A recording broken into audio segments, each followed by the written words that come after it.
Assalamualaikum warahmatullahi wabarakatuh. Salam sejahtera, Om Swastiastu, Namo Buddhaya, salam kebajikan. Perkenalkan, saya Dr. Filda Fionita Irena Delima, Magister Biomedik. Saya bekerja di Fakultas Kedokteran Universitas Patimura Ambon. Riwayat pendidikan terakhir yang saya jalani yaitu pada tahun 2020 sampai 2022 pada program studi ilmu biomedik dengan fokus pada peminatan biokimia. Di Fakultas Kedokteran Universitas Patimura, tempat saya bekerja sekarang, saya bertugas sebagai staf pendidik di program studi Sarjana Kedokteran. Dan sesuai dengan bidang keilmuan saya ditugaskan untuk mengajar pada blok biomedik, lebih khusus pada subblok biokimia. Pada blok-blok tersebut, saya beserta teman-teman sejawat lainnya bersama-sama dalam tim teaching memberikan ilmu kedokteran dasar pada mahasiswa tahun pertama di Fakultas Kedokteran. Berdasarkan kurikulum, blok biomedik di Fakultas Kedokteran Universitas Patimura terbagi menjadi biomedik 1 sampai biomedik 5 dengan pembagian pada semester ganjil ada biomedik 1 dan biomedik 2. Biomedik 1 mempelajari tentang biomedik dasar kedokteran. Biomedik 2 mempelajari tentang sistem neuromuskuloskeletal. Dan pada semester genap ada biomedik 3 sampai biomedik 5, di mana biomedik 3 mempelajari tentang sistem gastroenterohepatologi dan sistem indera khusus. Biomedik 4 mempelajari tentang sistem kardiovaskular, respirasi dan hematologi, serta biomedik 5 mempelajari tentang sistem endokrin dan genitourinaria. Semester ini, salah satu blok yang saya ampuh adalah blok biomedik 5 terkhusus pada subblok biokimia. Blok biomedik 5 berjalan selama 6 pekan dengan bobot 6 SKS. Dan pada blok ini, mahasiswa diajarkan tentang konsep dasar ilmu kedokteran pada sistem endokrin dan genitourinaria. Selain biokimia, subblok lain yang diajarkan pada blok biomedik 5 adalah anatomi, histologi, dan juga fisiologi. Berdasarkan subblok yang saya ajarkan, materi yang nantinya akan saya bawakan terutama berfokus pada aspek biokimia dari sistem endokrin dan genitourinaria. Di akhir dari pembelajaran pada subblok biokimia, blok biomedik 5 ini, mahasiswa diharapkan memiliki pemahaman tentang mekanisme sintesis, sekresi, dan kerja dari hormon pada sel target, biokimia pembentukan urin, pembentukan asam basa oleh ginjal, dan metabolisme xenobiotik, serta biokimia dari komponen asam nukleat, yaitu basa purin dan pirimidin yang membentuk materi genetik, serta ekspresi dan regulasi gen. Capaian pembelajaran mata kuliah pada blok biomedik 5 yaitu mahasiswa mampu menyimpulkan berbagai konsep dasar biokimia pada sistem endokrinologi dan juga genitourinaria. Terdapat 9 sub CPNK pada subblok ini, seperti yang tertera di samping. Dan pada blok ini, salah satu materi pembelajaran yang akan saya berikan adalah materi biokimia sistem urinaria, khususnya materi pengaturan asam basa oleh ginjal. Indikator capaian pembelajaran pada topik ini adalah ketepatan mahasiswa dalam menjelaskan peran ginjal untuk menjaga keseimbangan asam basa. Bentuk penugasan yang akan saya gunakan yaitu dalam bentuk responsi dan juga makalah tentang mekanisme kompensasi tubuh dalam mengatasi kondisi ketidakseimbangan asam basa. Pada subblok biokimia ini, penilaian yang akan dilakukan adalah dalam bentuk responsi, tugas, dan juga praktikum. Kemudian secara keseluruhan, dalam blok biomedik 5, penilaian dilakukan meliputi 5 aspek. Yang pertama, dari nilai PBL atau Problem Based Learning besar 20% dengan metode penskoran yang mencakup komponen afektif, personal skill, dan juga kognitif. Aspek yang kedua yaitu tugas sebesar 10%. Yang ketiga, praktikum 15%. 4, responsi sebanyak 15%, dan yang terakhir nilai ujian integrasi dengan bobot sebesar 40%. Teknik pembelajaran yang saya gunakan adalah delivery, interaction, dan assessment yang sering disingkat DIA. Delivery adalah proses menyampaikan materi perkuliahan tentang peran ginjal dalam pengaturan asam basa. Sedangkan interaction di dalam perkuliahan topik ini diharapkan akan terjadi interaksi antara dosen dan mahasiswa dalam bentuk pertanyaan dari dosen kepada mahasiswa, terutama terkait prior knowledge yang sudah dimiliki mahasiswa dari pembelajaran mandiri, juga pemberian kesempatan bagi mahasiswa untuk bertanya terkait materi yang telah diberikan. Dan yang terakhir yaitu assessment merupakan penilaian yang akan dilakukan baik melalui responsi maupun ujian-ujian dan juga penugasan. Berikut adalah cuplikan kuliah yang saya lakukan pada topik biokimia sistem urinaria dengan fokus materi pengaturan keseimbangan asam basa oleh ginjal. Assalamualaikum warahmatullahi wabarakatuh. Salam sejahtera. Baik, saat ini saya akan melanjutkan perkuliahan yang ada di blok Biomedik 5, terutama untuk subblok biokimia. Saat ini kita akan belajar tentang pengaturan kesetimbangan atau keseimbangan antara asam dan basa, tapi yang diperankan oleh ginjal. Selain ginjal, organ apa lagi yang mempengaruhi keseimbangan asam basa? Paru-paru ya. Jadi sekarang kita akan melihat bagaimana ginjal mempengaruhi atau mengatur keseimbangan asam basa. Nah, tujuan pembelajaran kita di hari ini adalah diharapkan mahasiswa bisa menjelaskan peran dari sekresi ion hidrogen, kemudian reabsorpsi bikarbonat, dan juga produksi ion bikarbonat untuk pengaturan mekanisme pengaturan keseimbangan asam dan basa. Kemudian diharapkan juga mahasiswa bisa menjelaskan bagaimana mekanisme kompensasi pada saat terjadi asidosis, metabolik maupun respiratori, serta alkalosis baik metabolik maupun respiratori. Oke. Nah, iya, ini secara umum kenapa di dalam tubuh kita itu bisa terjadi asam, ya, bisa terjadi kondisi asam. Kemudian bisa juga terjadi kondisi asam terutama di darah kita. Jadi teman-teman bisa lihat gambar ini ya. Gambar ini menunjukkan bagaimana komponen-komponen yang mengatur pH asam di dalam tubuh kita itu terjadi. Lihat pada gambar pertama ya, nomor 1. Ternyata pada saat tubuh kita melakukan respirasi sel, hasil akhir dari respirasi itu ya, pertama adalah ATP, kemudian ada hasil sampingannya yaitu CO2 dan H2O. Nah, kemudian H2O ini bisa dipecah ya menjadi ion H+. Nah, ion H+ dan CO2 yang merupakan hasil sampingan dari proses respirasi sel ini akan dikeluarkan oleh sel. Nah, H+ dan CO2 ini adalah dua komponen yang mempengaruhi pH darah kita. Ketika kadarnya semakin tinggi, maka kadar pH darah kita itu semakin asam atau basa? Asam ya, semakin asam. Jadi setelah dikeluarkan dari sel, masuk ke pembuluh darah, si CO2 dan H2O itu akan digabungkan atau mengalami reaksi yang dibantu oleh suatu enzim namanya enzim karbonik anhidrase. Nah, karbonik anhidrase ini akan mengubah CO2 dan H2O digabungkan menjadi H2CO3. Kita sebutnya sebagai asam bikarbonat ya.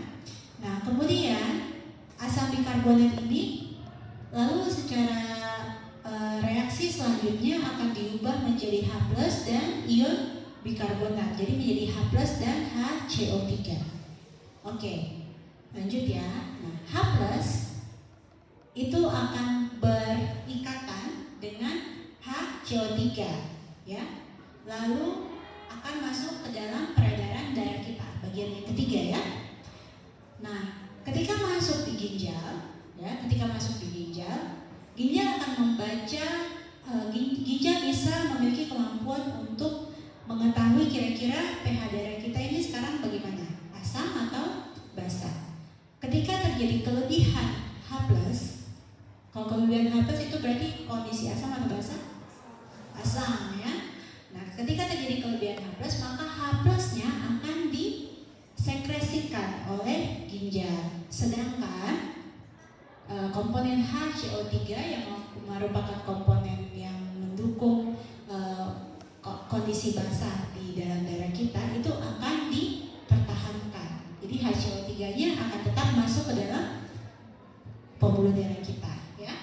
Dan selanjutnya masuk ke darah, sirkulasi di luar pembuluh darah ginjal, lalu kembali beredar ya sampai di paru-paru. Nah, selama perjalanannya si darah yang tadi sudah melewati ginjal itu pasti tetap akan menerima hasil-hasil sampingan dari metabolisme, terutama respirasi sel ya yang tadi menghasilkan H2O dan juga CO2. Nah, jadi sama seperti yang bagian kedua ya, setelah ketambahan ion H+ dan CO2 kemudian oleh enzim karbonik anhidrase diubah menjadi H2CO3 dan diedarkan ke dalam sirkulasi kita, masuk ke jantung, kemudian setelah masuk ke jantung ke atrium kanan, lalu masuk ke ventricle kanan, lalu kemana lagi? Setelah masuk ke ventricle kanan, darah kita kemana?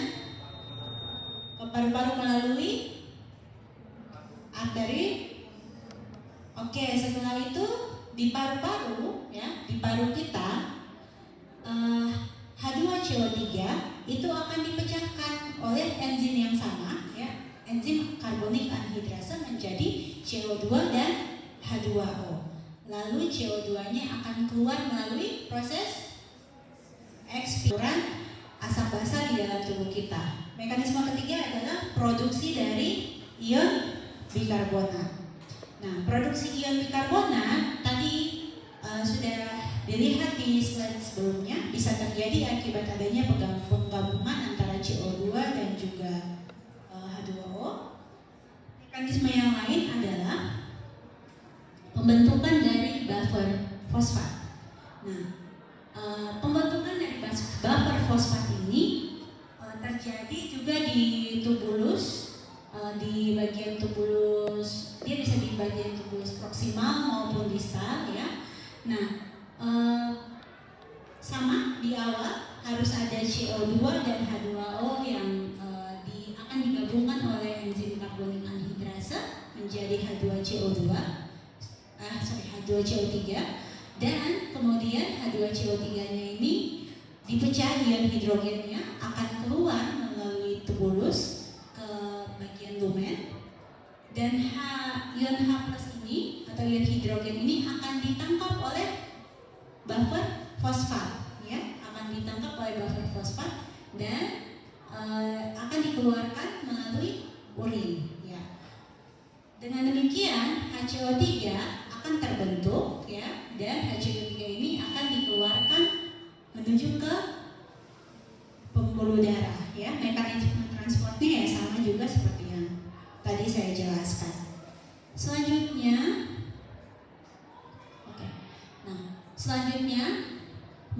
produksi ion bikarbonat ini bisa ditingkatkan dengan ekskresi yang lebih banyak dari ion hidrogen oleh buffer amonia. Nah, kalau untuk buffer amonia ini sumber utamanya adalah glutamin ya, asam amino glutamin. Jadi glutamin ini akan masuk ke dalam pembuluh darah, ke dalam epitel, khusus epitel dari tubulus, entah itu baik dari urin maupun dari pembuluh darah. Dia akan masuk ke dalam satu tubulus, kemudian glutamin ini mengalami proses deaminasi ya. Jadi gugus aminanya dipotong ya, mengalami proses deaminasi, kemudian proses oksidasi, lalu selanjutnya ditambahkan satu ion H+ untuk membentuk NH4. Jadi pada saat terjadi alkalosis maupun asidosis di dalam tubuh kita, maka akan ada mekanisme kompensasi, ya, akan ada mekanisme kompensasi. Alkalosis maupun asidosis itu masing-masing terbagi dua, yaitu alkalosis metabolit dan alkalosis respiratorik. Begitupun juga dengan asidosis, ya. Asidosis ada asidosis metabolik dan ada asidosis yang respiratorik. Siapa yang boleh menjelaskan apa itu asidosis respiratorik, apa itu asidosis metabolik? Bedanya apa?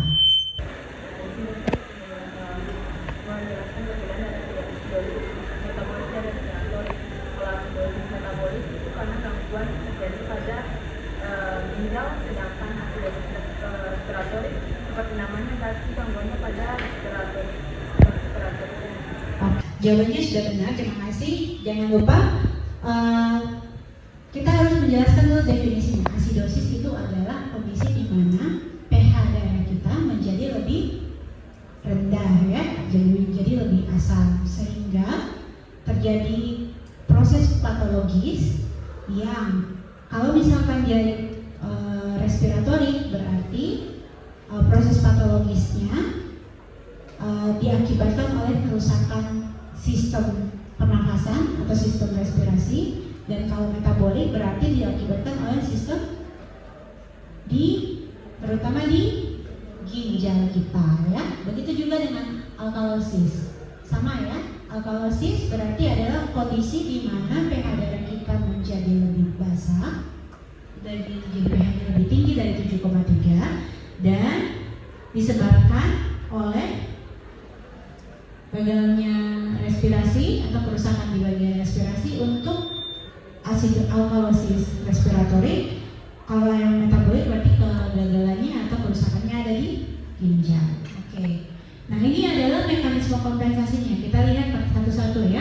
Pertama, kalau dia kompensasi akibat asidosis respiratorik. Nah, kalau untuk mempertahankan kesetimbangan asam basa itu kita punya sebutannya seperti buffer. Ya, kalian kalau praktikum mungkin tahu ya buffer. Buffer itu larutan yang kita pakai untuk menjaga pH. Ya, menjaga pH tetap seperti yang kita inginkan. Nah, sama juga di dalam tubuh kita ini ada buffer. Buffer di dalam tubuh kita ada dua, ya, juga dua jenis, buffer yang biologis dan buffer fisiologis. Buffer biologis itu di dalam darah kita terutama diperankan oleh hemoglobin dan juga oleh protein. Nah, kalau buffer fisiologis, ya, buffer fisiologis itu diperankan oleh fungsi dari paru maupun fungsi dari ginjal. Kita lihat kalau misalkan dia adalah pada saat kondisi asidosis respiratorik, berarti parunya yang bermasalah. Karena parunya bermasalah, maka mekanisme kompensasi yang terjadi di paru itu tidak bisa terjadi. Seharusnya bisa lihat di slide, kalau misalkan terjadi asidosis, ya, maka karena tekanan PCO2 yang tinggi itu bisa merangsang baroreseptor kita yang ada di batang otak. Nah, ketika baroreseptor itu dirangsang oleh tekanan PCO2 yang tinggi, maka pernafasan kita akan lebih ditingkatkan, ya. Jadi pernafasannya kita akan lebih cepat dan lebih dalam. Gunanya untuk mengeluarkan CO2, ya. Jadi diusahakan ketika kita bernafas lebih cepat atau laju pernafasannya lebih tinggi, maka CO2 yang ada di paru itu akan lebih cepat untuk dikeluarkan. Begitu juga dengan pernafasan yang lebih dalam, diharapkan dengan pernafasan yang CO2 yang dikeluarkan tinggi, maka pH darah yang tadinya rendah menjadi lebih ke arah normal, ya, lebih ditingkatkan. Itu adalah mekanisme yang harusnya terjadi di paru. Tapi karena terjadi kerusakan pada paru pada asidosis respiratori, maka buffer fisiologis yang bekerja atau melakukan kompensasi adalah yang buffer renal, ya, buffer fisiologis yang ada di renal. Bagaimana caranya? Pertama, dia akan meningkatkan pertukaran natrium dan hidrogen. Tadi natrium dia masuk ke dalam lumen atau keluar dari lumen? Masuk, ya, dia masuk ke dalam sel epitel, ya. Sedangkan hidrogennya menuju ke urin, ya, di tubuh lumen tubulus, tempatnya urin kita mengalir. Kemudian mekanisme yang kedua untuk buffer fisiologis renal adalah pembentukan dari amonia. Ya, tadi masih ingat ya, pembentukan HCO3 dari buffer amonia. Lalu yang terakhir adalah reabsorpsi dari HCO3 yang ada di urin itu semakin ditingkatkan, sehingga direabsorpsi masuk ke dalam pembuluh darah. Diharapkan pH dari semua proses ini, ya, diharapkan pH darah kita menjadi lebih tinggi. Oke, next.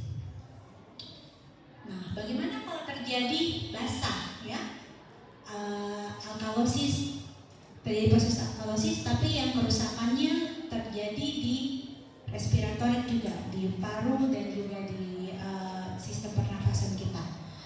Sama, buffer biologis itu pasti akan bekerja. Kemudian selain buffer biologis, buffer fisiologisnya juga harus bekerja. Ini kondisi sebaliknya dari asidosis. Kalau misalkan pada asidosis tekanan PCO2-nya tinggi, kalau alkalosis berarti tekanan PCO2-nya turun, ya, rendah. Nah, tekanan PCO2 yang turun ini juga akan menekan pusat pernafasan kita, sehingga nantinya akan menurunkan laju pernafasan. Jadi kita jadi hipoventilasi, bernafasnya lebih lambat, ya, bernafasnya lebih lambat supaya pengeluaran CO2 itu menjadi lebih sedikit. Nah, diharapkan dengan mekanisme seperti itu, pH di darah kita akan lebih diturunkan, ya, karena kan ini basah kan, alkalosis dari basah dicoba diturunkan. Tapi karena terjadinya alkalosis respiratori, kerusakannya di paru atau di sistem respirasi, maka mekanisme ini, buffer fisiologis paru ini, dia tidak bisa untuk bekerja. Akhirnya yang membantu untuk menyeimbangkan asam basa pada tubuh kita pada kondisi alkalosis respiratori adalah buffer fisiologis yang ada di renal, yang ada di ginjal. Caranya kebalikan dengan yang tadi asidosis respiratorik, yaitu pertukaran natrium dan hidrogennya diturunkan, ya, supaya tidak banyak hidrogen yang dibuang ke dalam urin. Kemudian pembentukan amonianya juga diturunkan, dan mekanisme yang lainnya adalah untuk menurunkan reabsorpsi dari HCO3. Oke. Ya, ini untuk asidosis metabolik, ya. Nah, kalau misalkan tadi respiratorik yang terjadi adalah kegagalan di paru, maka kalau metabolik yang terjadi kegagalannya di ginjal.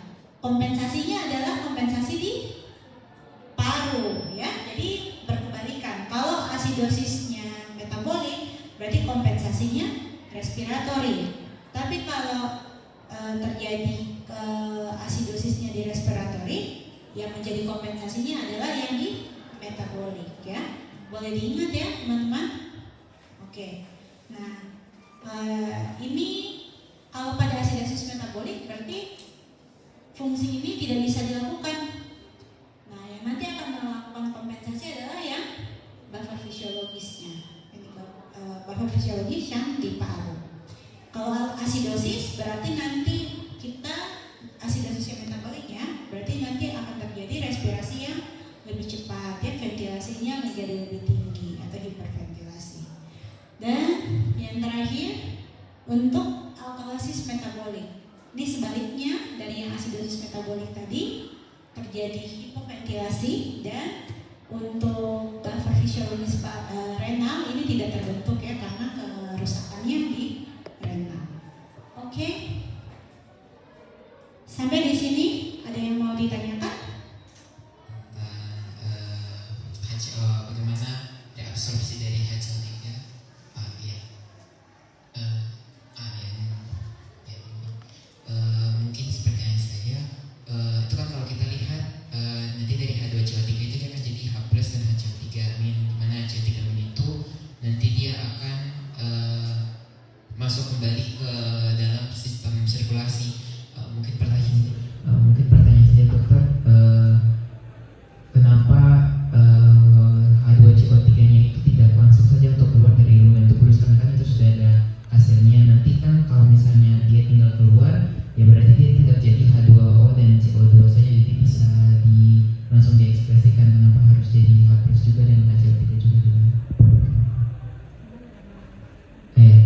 CO3 itu kenapa tidak langsung keluar saya dari lumen tubuh dari iya. Terima kasih. Jadi kenapa pertanyaannya Mengapa dia tidak bisa dikeluarkan langsung saja? Jawabannya adalah karena dia tidak bisa keluar masuk sembarangan, yang pertama. Dan untuk keluar masuknya suatu molekul itu, kalau dia tidak bisa mengikuti gradiennya atau tidak bisa melakukan transport pasif, maka dia membutuhkan transporter. Nah, sedangkan di sel epitel itu tidak ada transporter untuk H2CO3. Makanya dia harus dipecah terlebih dahulu menjadi ion H+ dan ion bikarbonat, sehingga kalau transporternya H+ ada di epitel tubulus, begitu juga dengan ion HCO3, ya. Boleh? Oke, sip. Ya, selanjutnya ada tugas yang harus dikerjakan. Tugasnya adalah membuat makalah ya tentang penyakit yang menyebabkan kondisi asidosis. Kemudian kalian jelaskan asidosis maupun alkalosis. Kemudian kalian jelaskan bagaimana kompensasi ginjal untuk mengatasi kondisi asidosis atau alkalosis tersebut. Tugasnya dibuat dalam kelompok, ya, nanti dikumpulkan minggu depan. Oke, ada pertanyaan untuk tugasnya?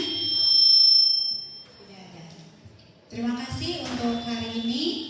Perkuliahan kita sudah selesai. Semoga bisa bermanfaat bagi semuanya ya. Selamat sore. Demikianlah cuplikan video pengajaran saya sebagai bagian dari paparan diri dosen dalam unjuk kerja Tridharma Perguruan Tinggi dalam unsur pengajaran sebagai persyaratan sertifikasi dosen tahun 2025. Assalamualaikum warahmatullahi wabarakatuh. Salam sejahtera bagi kita semua. Om Swastiastu, Namo Buddhaya, salam kebajikan. Terima kasih.